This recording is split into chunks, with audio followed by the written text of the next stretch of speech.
প্রথম আলো একটি প্যারালাল রাষ্ট্র, একটি ডিপ স্টেট। আমরা অনেকে প্রথম আলোকে শুধু একটা পত্রিকা মনে করি, এইটা আমাদের দেখবার ভুল। প্রথম আলো হলো বাংলাদেশে এমন একটি প্রতিষ্ঠান, এমন একটি এজেন্সি যে একটা প্যারালাল রাষ্ট্র। আবার বলছি, প্রথম আলো একটা প্যারালাল রাষ্ট্র। কেন প্রথম আলোর বিরুদ্ধে এত রাগ, এত ক্ষোভ? কেনই বা তাদের প্রতি এই তীব্র প্রতিক্রিয়া? সবই কি তাদের প্রতি বিদ্বেষ বা রাজনৈতিক ষড়যন্ত্র, নাকি এর পেছনে লুকিয়ে আছে দীর্ঘদিনের সুপরিকল্পিত একটি পদ্ধতিগত পক্ষপাতদুষ্ট সাংবাদিকতার ইতিহাস?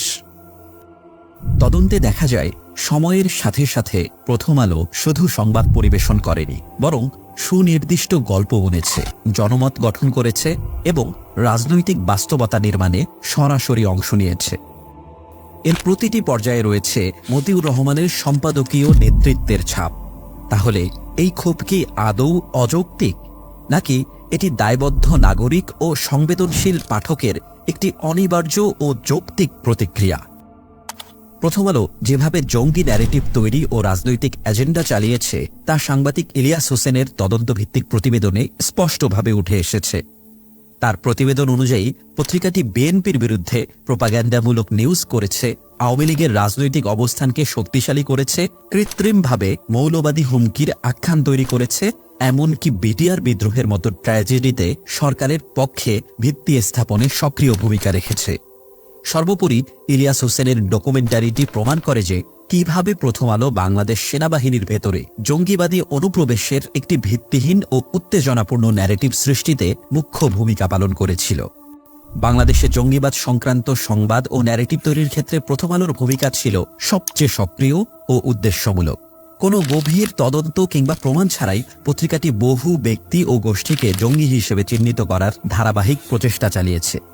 এই প্রচারণা তারা কখনো এককভাবে, কখনো প্রশাসনের সমর্থনে, আবার কখনো সরকারকে চাপ প্রয়োগের দ্বারা করার চেষ্টা করেছে।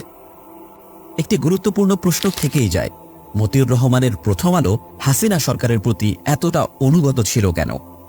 উত্তরটা হয়তো প্রশ্নের মতোই সহজ, সম্পর্কে যে তারা বেআই। শেখ হাসিনার আপন ফুফাতো বোনের নাম হাবিবা রহমান, তার মেয়ে সাইকা জামান আনিকা হচ্ছে মতিউর রহমানের ছেলে মাহমুদুর রহমান শাসার প্রথম স্ত্রী। এই সম্পর্কের জের ধরেই ভারত আর প্রথম আলোকে এক করেছেন স্বৈরাচার শেখ হাসিনা।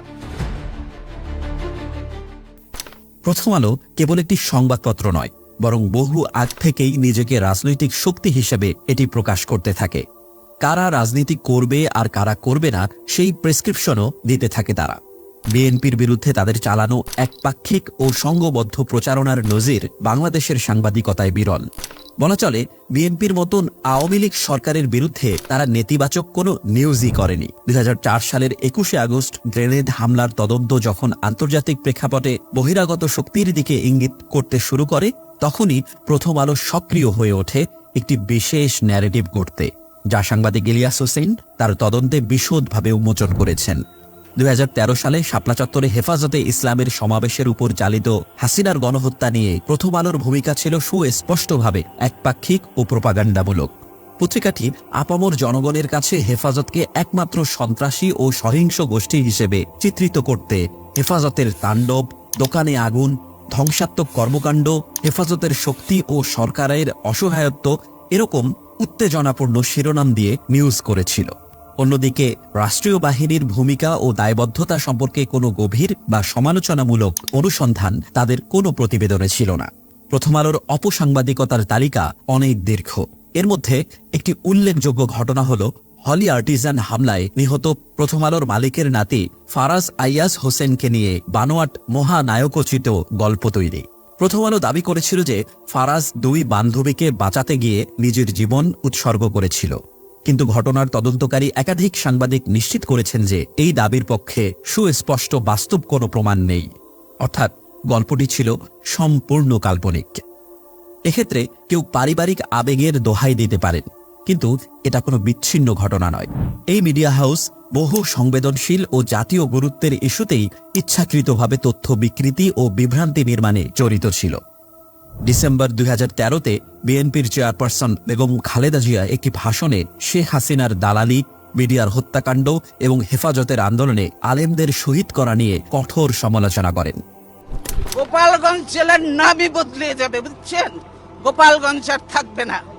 আল্লাহর গজব পড়বে আপনারা যা শুরু করে দিয়েছেন। কতগুলো আলেমকে হত্যা করেছেন, এতিমকে হত্যা করেছেন, কতগুলো বিডিআর অফিসারকে হত্যা করেছেন। সেদিন কি কোথায় ছিল হাসিনা? সেদিন হাসিনা কোথায় ছিল? এতগুলো অফিসারকে মারলো, 57 জন অফিসারকে হত্যা করলো। সেদিন হাসিনার এই ফোর্স কোথায় ছিল? কেন সে ফোর্স পাঠায় নাই? আসলে সে নিজেই জড়িত ছিল এই হত্যাকাণ্ডের সঙ্গে। তবে প্রথম আলোর মতো প্রভাবশালী হলুদ সংবাদ মাধ্যম তার সমগ্র বক্তব্য সম্পাদনা করে হেফাজতের আলেমদের শহীদ করা কথাকে সম্পূর্ণ বাদ দিয়ে ফেলে। এছাড়াও 2016 সালে গাইবান্ধার একজন আওয়ামী লীগ সংসদ সদস্য নিহত হলে প্রথম আলো সহ রাষ্ট্রযন্ত্র দাবি করে জামাত শিবিরই নাকি তাকে খুন করেছে। ব্যাপক গ্রেপ্তারের পর 2019 সালের রায়ে প্রমাণ হয় হত্যাকাণ্ডে আসলে জাতীয় পার্টির সাবেক এক সংসদ সদস্য জড়িত ছিল। অথচ প্রথম আলো বা প্রশাসন কখনোই এমন ভুল তথ্যের জন্য জামাতের কাছে ক্ষমা চায়নি। এভাবেই একপাক্ষিক রিপোর্টিংয়ের মাধ্যমে জামাতকে দানব হিসেবে প্রতিষ্ঠা করার একটি মনস্তত্ত্ব শহুরে মধ্যবিত্তদের মাঝে তৈরি করা হয়েছে। এই ধারা শুধু গত 15 বছর নয়, 80-র দশক থেকেই চলছে। এছাড়াও কখনো ভয়ভীতি দেখিয়ে জোরপূর্বক জবানবন্দি, ইসকনের সম্ভাব্য উগ্রবাদী গ্রুপের তথ্য ইচ্ছাকৃতভাবে উপেক্ষা করা এবং জুলাই আন্দোলনে ভারতীয় মিডিয়ার অপপ্রচারের বিরুদ্ধে নীরবতা, ভারতের পানি সন্ত্রাস সম্পর্কে চেপে যাওয়া, বন্যার্তদের সহায়তায় আলেমুলামাদের অবদান ইচ্ছাকৃতভাবে উপেক্ষা করা, এমনকি আওয়ামী লীগের কার্যালয় ভেঙে ফেলাকে হামলা হিসেবে উপস্থাপন করা এবং আরও বহু জিনিসকে বিকৃতভাবে উপস্থাপন করার মতো ঘটনা প্রথম আলো ঘটিয়েছে। প্রতিটি ক্ষেত্রেই এই সন্দেহের আলো অর্ধসত্য অথবা সম্পূর্ণ মিথ্যাকে একটি নেতিবাচক ও বিভ্রান্তিমূলক ন্যারেটিভে রূপ দিতে সক্রিয় ভূমিকা রেখেছে। ভবিষ্যতে যখন ইতিহাস লেখা হবে তখন লোকজন সংবাদপত্র অনুসন্ধান করে ইতিহাস লিখবে। তারা প্রথম আলো বা দ্য ডেইলি স্টারের পাতায় সময়ের বহু বাস্তবতা ও জনমনের সত্যিকারের প্রতিধ্বনি খুঁজে পাবে না, বরং তারা পাবে সম্পাদিত ও বিশেষ এজেন্ডা দ্বারা নির্মিত বাস্তবতার ছায়াচিত্র। এভাবেই ইতিহাসের পাতায় স্থান পাবে না সেদিনের সাধারণ মানুষের কণ্ঠস্বর বা পুরোদস্তুর সত্য, বরং লেখা হবে একটি বিকৃত ও নির্বাচিত ইতিহাস, যার মূলে রয়েছে ক্ষমতার চাপে নত কিংবা স্বেচ্ছায় বেছে নেওয়া নীরবতা।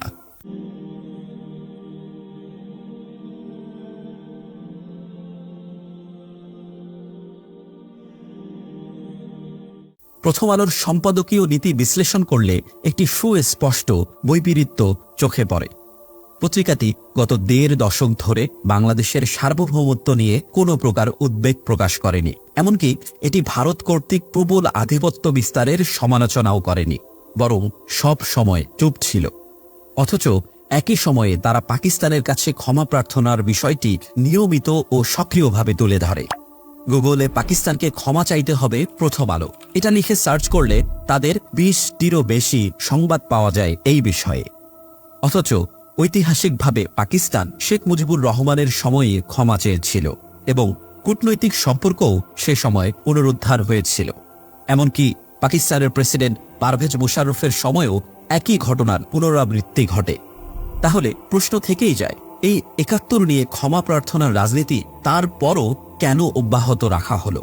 পত্রিকাটির কেন্দ্রীয় অবস্থান কি প্রকৃতপক্ষে দেশীয় জনস্বার্থের কথা ভাবে, নাকি একটি নির্দিষ্ট বৈদেশিক এজেন্ডার প্রতি সার্বক্ষণিক আনুগত্য প্রকাশ করে? সুশীল এলিট ক্লাসের প্রিয় সংবাদপত্র প্রথম আলোর বিরুদ্ধে দ্বীন ইসলাম অবমাননার একাধিক গুরুতর অভিযোগও রয়েছে। 2024 সালের ঈদ উপলক্ষে একটি কুকুরের ছবি ব্যবহারের মাধ্যমে এই বিতর্ক নতুন করে সৃষ্টি হয়। প্রথম আলোর বিরুদ্ধে আদালতে মামলা দায়ের করা হলে উল্টো অভিযোগকারীর জীবনই হুমকির মুখে পড়ে যায়। এছাড়া পত্রিকাটির সাথে জড়িত ব্যক্তিরা ইসলামের পবিত্র বিষয় যেমন নবী মুহাম্মদ সাল্লাল্লাহু আলাইহি সাল্লামের নাম কিংবা কুরআনের আয়াতকে কৌতুক ও বিদ্রূপের বিষয়বস্তু বানানোর অভিযোগে অভিযুক্ত হয়েছে।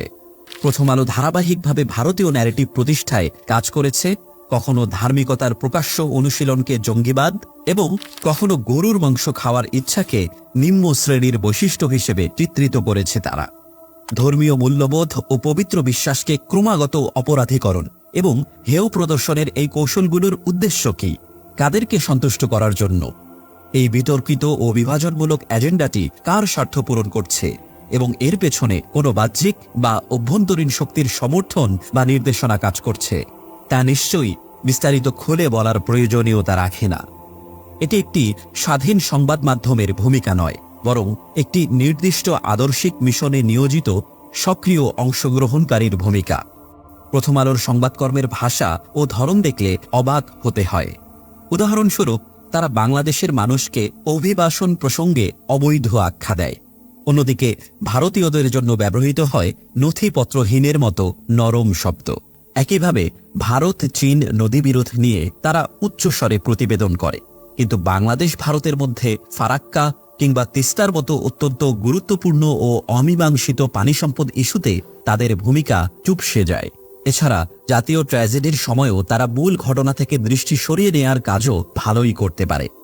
যেমন 2013 সালের শাপলা চত্বরের গণহত্যার সময় তারা গাছের ক্ষতিকে প্রধান ইস্যু বানিয়েছিল, আর 2024 সালের শিক্ষার্থী হত্যার পর তাদের প্রতিক্রিয়া কেন্দ্রীভূত হয়েছে রাস্তার ভাস্কর্য ও মুরালের ক্ষতির শোকে।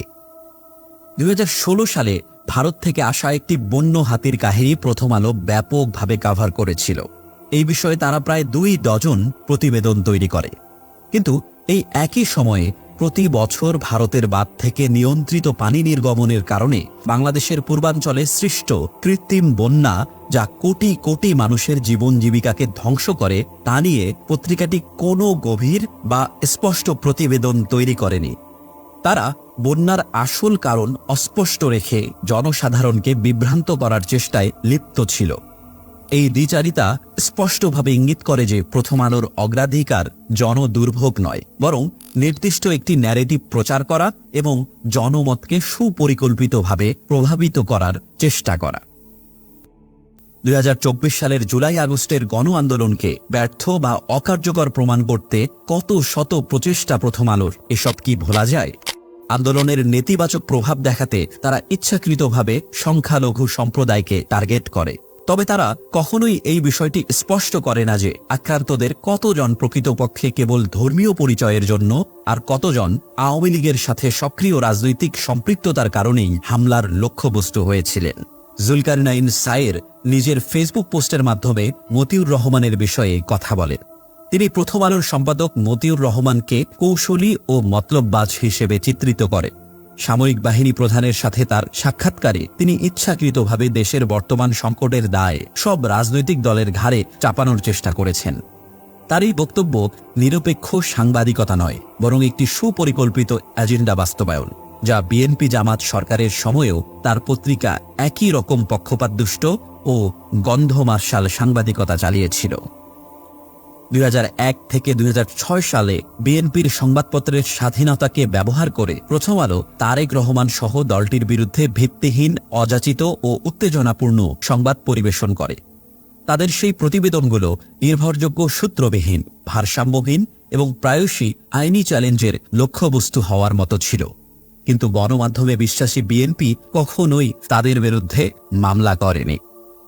বর্তমান সাক্ষাৎকারে মতিউর রহমান আবারও তার মতামত চাপিয়ে দিতে গিয়ে দাবি করেছেন যে অতীত আন্দোলন থেকে কোনো সংস্কার আসেনি। এটি বিএনপির দীর্ঘদিনের সংস্কার পরিকল্পনা ও 31 দফা এজেন্ডাকে অস্বীকার করার চেষ্টা মাত্র। ইলিয়াস হোসেনের তদন্তে প্রমাণিত হয়েছে কিভাবে মতিউর রহমানের প্রথম আলো জজ মিয়ার মতো অপরাধীকে নির্দোষ হিসেবে উপস্থাপন করে পাঠককে ধোঁকা দিয়েছিলেন। প্রথম আলো কেবল একটি সংবাদপত্র নয়, এটি ছিল একটি সুপরিকল্পিত মতাদর্শিক প্রজেক্ট, যা দীর্ঘদিন ধরে স্বার্থান্বেষী মহলের নির্দেশনায় একটি বিকৃত বাস্তবতা নির্মাণে নিয়োজিত ছিল। এর সাংবাদিকতা ছিল প্রকৃতপক্ষে একটি রাজনৈতিক হাতিয়ার, যার মাধ্যমে জনমনে বিভ্রান্তি ছড়ানো, সংঘাত তৈরি করা এবং একটি বিশেষ গোষ্ঠীর এজেন্ডাকে এগিয়ে নেয়ার চেষ্টা করা হয়েছে। ইতিহাসের নির্মম সত্য হল, সত্য কখনো চাপা থাকে না। আজ প্রথম আলোর বিরুদ্ধে জমে ওঠা ক্ষোভ ও প্রতিক্রিয়া শুধু তার অতীতের পক্ষপাতদুষ্ট ভূমিকারই ফল নয়, বরং একটি সচেতন সমাজের প্রত্যাশিত জবাব, যে সমাজ সত্য, ন্যায় ও স্বাধীন সংবাদ মাধ্যমের প্রতি আস্থা রাখতে চায়। একটি দেশ তখনই সামনে এগোয় যখন তার গণমাধ্যম দায়িত্বশীল, নিরপেক্ষ ও সত্যনিষ্ঠ ভূমিকা পালন করে।